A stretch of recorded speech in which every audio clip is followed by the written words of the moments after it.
ఈ ప్రాబ్లంలో ఏమి ఇచ్చాడు? ఆల్ఫా బీటా 1 అంటే టూ అన్నోన్ ఇచ్చాడు, ఒకటి నోన్ వాల్యూ ఇచ్చాడు. 3 roots are the roots of the polynomial equation. Okay, so మనకు దెన్ ఆల్ఫా బీటాలు మనం ఫైండ్ అవుట్ చేయమని అడిగాడు. ఓకేనా, సో ఇక్కడ నుంచి ఆల్ఫా బీటాలు కనుక్కోవాలి అంటే మనకు 2 ఈక్వేషన్స్ ఉంటేనే మనకు alpha beta values find out చేయగలుగుతాం. ఫస్ట్ 3 రూల్స్ ఇచ్చాడు కదా, సో ఫస్ట్ మనకి జనరల్ ఫామ్లో ఉందా లేదా? ఉంది.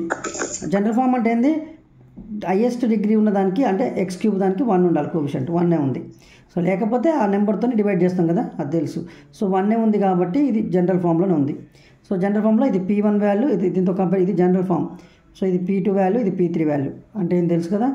సో మనకు ఇప్పుడు 3 రూట్స్ ఉన్నాయి కాబట్టి మనం 2 ఫార్ములాస్ వాడొచ్చమ్మా. 2 ఫార్ములాస్ వాడి ఇది క్యూబిక్ పాలినామియల్కి మనకు 3 సమ్స్ ఫార్ములాస్ తెలుసు. S1 S2 S3 అని 3 ఉంటాయని తెలుసుగా ఫార్ములాస్. S1 S3 వాడదాం. S1 అంటే ఏంటి? Some of the 3 roots. ఇచ్చిన 3 రూట్స్ ఉన్నాయి కదా, ఆ 3 రూట్స్ని సమ్ చేస్తే ఏది వస్తుందో అది S1 వాల్యూ. అది మనకు తెలుసు -P1 అని.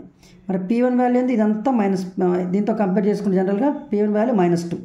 కాబట్టి సో ఇచ్చిన రూట్స్ ఆల్ఫా బీటా 1 ఉన్నాయి కదా, ఈ సమ్ వచ్చేసి సమ్ యాడ్ చేయండి. Alpha plus beta plus 1 is equals to -P1 value ఇక్కడ నుంచి -2, అందుకని అది బ్రాకెట్లో రాసుకున్నాడు. ఇక్కడ నుంచి ఆల్ఫా ప్లస్ బీటా ఏమొస్తుంది? 1 అటు పంపిస్తే ఇది మైనస్ ప్లస్ అవుతుంది, 2 అవుతుంది. సో ఈ వాల్యూ 2 అవుతుంది, పంపిస్తే 2 - 1 ఎంత? 1. ఓకేనా, ఇది సింప్లిఫై చేస్తే 2 అవుతుంది, +2 అవుతుంది.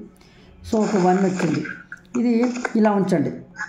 Next product of the roots తీసుకుందాం. Alpha beta gamma product of the roots formula ఏంది? ఇప్పుడు ఆల్ఫా బీటా గామా అంటారు కదా, దాని ఫార్ములా ఏంటిది? -P3. ఓకేనా, ఆ ఫార్ములా ఇక్కడ తీసుకోండి. సో కాబట్టి ఇచ్చిన ఈ మూడింటిని ప్రొడక్ట్ చేసుకోండి. ఆల్ఫా బీటా ఇంటూ 1 -P3 కాబట్టి P3 వాల్యూ ఏమవుతుంది? ఈ లాస్ట్లో ఉన్నటువంటి ఈ వాల్యూని P3 వాల్యూ 6 కాబట్టి -6. ఇప్పుడు ఆల్ఫా బీటా వాల్యూ ఎంత? -6. ఇప్పుడు మనకి ఈ 2 ఈక్వేషన్స్ ఉన్నాయి కదా, దీన్ని ఈ రెండింటిని యూజ్ చేసుకొని మనం ఆల్ఫా వాల్యూ ఫైండ్ అవుట్ చేయొచ్చు. ఎలా అంటే ఇక్కడ నుంచి ఇక్కడ బీటా ఉంది కదా, దీన్ని కూడా ఆల్ఫాలకు మార్చుకుందాం. ఎట్లా? ఈ ఈక్వేషన్ నుంచి. సో బీటా దగ్గర ఏం చేసుకుంటాం? ఈ ఆల్ఫాని పంపిస్తున్నట్లయితే -6 ఆల్ఫా అవుతుంది. ఓకేనా, ఇప్పుడు ఈ బీటా వాల్యూని నేను ఇక్కడ సబ్స్టిట్యూట్ చేసుకుంటే ఆల్ఫాలో ఒక క్వాడ్రాటిక్ ఈక్వేషన్ వస్తుంది. దానికి సాల్వ్ చేస్తే ఆల్ఫాకు 2 వాల్యూస్ వస్తాయి. ఓకేనా, ఇప్పుడు ఎలా సబ్స్టిట్యూట్ చేస్తాం? -6 ఆల్ఫా ఎక్కడ సబ్స్టిట్యూట్ చేయాలి? దీంట్లో సబ్స్టిట్యూట్ చేయాలి, ఈ ఈక్వేషన్లో. ఓకేనా, ఆ ఈక్వేషన్ వాళ్ళు తీసుకోండి, అక్కడ -6 ఆల్ఫా పెట్టినాక ఎల్సిఎం తీసుకోండి. ఫస్ట్ ఎల్సిఎం తీస్తే 1 × ఆల్ఫా క్రాస్ చేస్తే ఇది ఆల్ఫా స్క్వేర్, 6 × 1 6. ఓకేనా, ఈ ఆల్ఫాని క్రాస్ అటు పంపిస్తే ఆల్ఫా స్క్వేర్ -6 ఇది ఆల్ఫా అవుతుంది. సో ఈ ఆల్ఫాని కూడా తీసుకురండి, ఆల్ఫా స్క్వేర్ -ఆల్ఫా -6. సో ఇప్పుడు మనకి ఏం చేయాలా? A × C అంటే -6కి మనం రూట్స్ తీసుకున్నట్టయితే సో -3 ఆల్ఫా + 2 ఆల్ఫా అది వాడాలి ఇక్కడ. ఓకేనా, సో దాని నుంచి ఆల్ఫా, ఈ రెండింటి నుంచి ఆల్ఫా కామన్ తీస్తే ఆల్ఫా, ఇంకొక ఆల్ఫా ఇక్కడ 3 మిగులుతుంది, ఆల్ఫా -3. ఇక్కడ నుంచి 2 కామన్ తీయాలి, +2 ఆల్ఫా -3 ఉంటుంది మళ్ళీ. సో ఈ రెండింటి నుంచి ఆల్ఫా -3 కామన్ తీస్తే ఆల్ఫా +2 ఉంటుంది. ఇది మనకు ప్రొడక్ట్ ఆఫ్ ద ఫ్యాక్టర్స్. ఆల్ఫాకి 2 వాల్యూస్ ఒకటేంది, ఇది 0 చేసుకుంటే ఆల్ఫా వాల్యూ 3 వస్తుంది, ఇది 0 చేసుకుంటే ఆల్ఫా వాల్యూ -2 వస్తుంది. ఇప్పుడు 3 కామన్ -2 కదా, ఈ రెండింటిలో ఏదో ఒకటి తీసుకోవాలి. ఇంకా alpha value, so beta value, so alpha = 3 తీసుకోండి. 3 తీసుకొని బీటా దగ్గర ఆల్ఫా వాల్యూ తీసుకొచ్చి ఈ ఈక్వేషన్లో సబ్స్టిట్యూట్ చేసుకోండి. ఆల్ఫా ప్లస్ బీటా ఇక్కడ 1 ఉంది కదా, ఆ నుంచి బీటా వస్తుంది. ఇక్కడ -2 పెట్టామనుకో, అటు పంపిస్తే ఏమొస్తుంది? +2 1. ఓకేనా, అక్కడ ఆల్ఫా వాల్యూ 3 తీసుకోండి, ఆల్ఫా వాల్యూ 3 తీసుకుంటే బీటా వస్తుంది. 3 అటు పంపిస్తే ఏమొస్తుంది? -3. 3 + బీటా = 1 కదా, సో బీటా వాల్యూ అటు పంపిస్తే -3 వాల్యూ అటు పంపిస్తే -3 అవుతుంది. ఇప్పుడు బీటా వాల్యూ ఏమవుతుంది? 1 - 3 అంటే -2 వస్తుంది. నువ్వు -2 తీసుకున్నా సరే, నువ్వు -2 తీసుకున్నాం ఫస్ట్ సపోజ్గా, ఆల్ఫా వాల్యూ నేను ఒకవేళ -2 తీసుకున్నామ్మా. సో ఇక్కడ సబ్స్టిట్యూట్ చేయండి, -2 అటు పంపిస్తే ఏమొచ్చింది? ఇక్కడ బీటా వాల్యూ 1 + 2 ఏమవుతుంది? 3 అవుతుంది కదా. ఏదైతుంది 2 రూట్స్ అయితే ఒకటి -2 అయితే ఇంకోటి 3 అవుతుంది.